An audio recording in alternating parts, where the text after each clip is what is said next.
चिन्नास्वामी में आया Nicholas Pooran का तूफान, होम ग्राउंड पर ही बजाई आरसीबी की गेंदबाजों की बैंड। क्विंटन डिकॉक ने चिन्नास्वामी में उड़ाया गर्दा, खेली विस्फोटक पारी। गेल बटलर के खास क्लब में हुई शामिल। डिकॉक पूरन का बल्ले से हल्ला, मयंक ने फिर बरपाया रफ्तार से कहर। चिन्नास्वामी में लखनऊ की शाही जीत। दोस्तों, पहले आया क्विंटन डिकॉक का तूफान, उसके बाद आया निकोलस पूरन का तूफान और लखनऊ सुपर जायंट्स ने खड़ा कर दिया एक विशाल स्कोर। इसके बाद रॉयल चैलेंजर बेंगलुरु की शुरुआत काफी खराब रही और इसके बाद मयंक यादव ने रफ्तार से बरपाया कहर और नवीन उल हक ने भी अपना अंदाज दिखाया। तो दोस्तों, क्या है इस मैच की हाईलाइट, ये हम इस वीडियो में बताएंगे ही, तो वीडियो को अंत तक जरूर देखिएगा।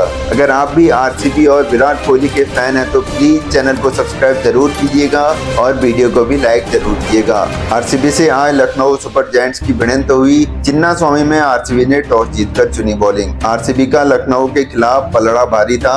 आईपीएल 2024 का 15वां मैच रॉयल चैलेंजर बेंगलुरु और लखनऊ सुपर जायंट्स के बीच खेला जा रहा था। यह मुकाबला बेंगलुरु के चिन्नास्वामी स्टेडियम में खेला जा रहा था। इस मैच में आरसीबी की टीम के कप्तान फाफ डु प्लेसिस ने टॉस जीतकर पहले गेंदबाजी का फैसला किया और पहले बैटिंग करते हुए लखनऊ की टीम ने निर्धारित 20 ओवर में 5 विकेट खोकर 181 रन बनाए। क्विंटन डिकॉक ने 56 गेंदों पर 81 रन की पारी खेली। डिकॉक शतक जड़ने से चूके, लेकिन उन्होंने 144 की स्ट्राइक रेट से आरसीबी के गेंदबाजों की जमकर धुनाई की। उनके अलावा अंत में निकोलस पूरन ने शानदार बैटिंग की। उन्होंने 21 गेंदों पर नाबाद 40 रन की पारी खेली। पूरन ने 190 के स्ट्राइक रेट से 5 छक्के लगाए और 1 चौका लगाया। दोस्तों, पूरे मैच की हाईलाइट क्या है वो मैं आपको बताता हूँ। प्लीज वीडियो को अंत तक जरूर देखिएगा। अगर वीडियो को आपने अभी तक लाइक नहीं किया है तो प्लीज एक लाइक जरूर कीजिएगा। आरसीबी ने टॉस जीता और फाफ डु प्लेसिस ने बॉलिंग करने का फैसला लिया। आरसीबी ने टॉस जीतकर चुनी बॉलिंग। लखनऊ की धांसू शुरुआत हो चुकी थी। पहले ओवर के बाद लखनऊ का स्कोर 12 रन था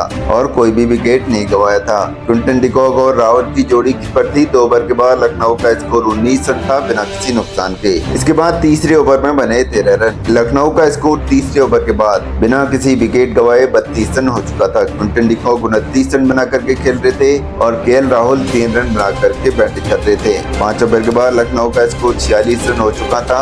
इसके बाद केएल राहुल लौटे पवेलियन। ग्लेन मैक्सवेल ने 53 के स्कोर पर लखनऊ सुपर जायंट्स को पहला झटका दिया। इस दौरान केएल राहुल 14 गेंद पर 20 रन बना करके पवेलियन लौटे। 6 ओवर के बाद लखनऊ का स्कोर 54 रन 1 विकेट के नुकसान पर हो चुका था। लखनऊ ने गंवाया दूसरा विकेट। मोहम्मद सिराज ने अनुज राउत के हाथों देवदत्त पडिक्कल को कैच आउट कराया। इस दौरान देवदत्त 6 रन बना करके पवेलियन लौटे। लखनऊ का स्कोर 100 रन के करीब पहुंच चुका था। लखनऊ का स्कोर 2 विकेट के नुकसान पर 11 ओवर के बाद 90 रन था। क्विंटन डिकॉक 47 और मार्कस स्टोइनिस 8 रन बना करके खेल रहे थे। इसके बाद क्विंटन डिकॉक ने चढ़ा अर्धशतक। क्विंटन डिकॉक की लगातार दूसरी हाफ सेंचुरी है आईपीएल 2024 में। 12 ओवर के बाद लखनऊ का स्कोर 2 विकेट के नुकसान पर 102 रन चुका था। लखनऊ की पारी को क्विंटन डिकॉक ने संभाला हुआ था। मार्कस स्टोइनिस हुए आउट। 14 ओवर के बाद लखनऊ का स्कोर 3 विकेट खोकर के 129 रन बन चुके थे। क्विंटन डिकॉक की पारी का हुआ अंत। 143 के स्कोर पर लखनऊ को चौथा झटका लगा। क्विंटन डिकॉक इस दौरान 56 गेंद पर 81 रन बनाकर पवेलियन लौटे। क्विंटन शतक जड़ने से चुके। लखनऊ की आधी टीम पवेलियन लौट चुकी थी। 18 ओवर के बाद लखनऊ का स्कोर 148 रन 5 विकेट के नुकसान पर। पूरन ने जड़े लगातार 3 छक्के। पारी के 19वें ओवर में निकोलस पूरन ने टॉप लीग की जमकर धुनाई की। पूरन ने पारी के 19वें ओवर की दूसरी, तीसरी और चौथी गेंद पर दमदार छक्के लगाए। लखनऊ ने आरसीबी को दिया 182 रन का लक्ष्य। लखनऊ ने पहली बैटिंग करते हुए 20 ओवर में 5 विकेट खोकर के 181 रन का स्कोर खड़ा कर दिया था। इसका मतलब ये था कि आरसीबी को जीत के लिए 182 रन की दरकार थी। पहले ओवर के बाद आरसीबी का स्कोर 3 रन हो चुका था बिना किसी नुकसान के। फाफ ने खोले हाथ। तीसरे ओवर का अंत फाफ डु प्लेसिस ने लगातार 2 दंदनाते हुए चौकों के साथ किया। आरसीबी के स्कोर पर अब 3 ओवर बाद 25 रन लग गए थे। डु प्लेसिस 14 और विराट कोहली 11 रन बना करके खेल रहे थे। 4 ओवर बाद आरसीबी 36 रन पर पहुंच चुकी थी बिना किसी नुकसान के। यहाँ से ऐसा लग रहा था कि आज विराट कोहली और फाफ डु प्लेसिस की जोड़ी जमने वाली है, पर इसके बाद कुछ ऐसा हुआ कि आरसीबी के फैंस का दिल टूट गया। कोहली की पारी का हुआ अंत। एस सिद्धार्थ ने बड़ी मछली को जाल में फंसा लिया था। विराट कोहली 22 रन बनाने के बाद पवेलियन लौट गए थे। आरसीबी ने खोया बड़ा विकेट। फाफ डु प्लेसिस भी हुए रन आउट। रन चुनाने के प्रयास में फाफ डु प्लेसिस अपना विकेट तोहफे में दे गए। मयंक ने मैक्सवेल को भेजा पवेलियन। इस बार भी मैक्सवेल कुछ खासा प्रदर्शन नहीं कर पाए क्योंकि इस मैच में भी मैक्सवेल 0 पर ही पवेलियन लौट चुके थे। ग्रीन भी हुए क्लीन बोल्ड। कैमरन ग्रीन को 9 रन के स्कोर पर मयंक यादव ने क्लीन होल्ड करते हुए उनको पवेलियन की राह दिखा दी। 58 के स्कोर पर आरसीबी ने अपना चौथा विकेट गंवा दिया था। कमाल की गेंदबाजी युवा तेज गेंदबाज के द्वारा हुई। 10 ओवर के बाद आरसीबी 63 रन 4 विकेट के नुकसान पर रजत ने भी खोले हाथ। 12वें ओवर का अंत रजत पाटीदार ने छक्के और चौके के साथ किया। आरसीबी के स्कोर बोर्ड पर 85 रन लग चुके थे। रजत 15 गेंद में 25 रन पर पहुंच गए थे। अनुज राउत उनका 8 रन बना करके साथ मार रहे थे। अनुज राउत भी लौटे पवेलियन। आरसीबी की आधी टीम पवेलियन लौटती। अनुज राउत को मार्कस स्टोइनिस ने पवेलियन की राह दिखा दी। अनुज 11 रन बना करके पवेलियन चले। 14 ओवर का खेल हो चुका था। आरसीबी 103 रन बना करके खेल रही थी 5 विकेट के नुकसान पर। 14 ओवर के बाद आरसीबी के स्कोर बोर्ड पर 5 विकेट होकर के 103 रन लग चुके थे।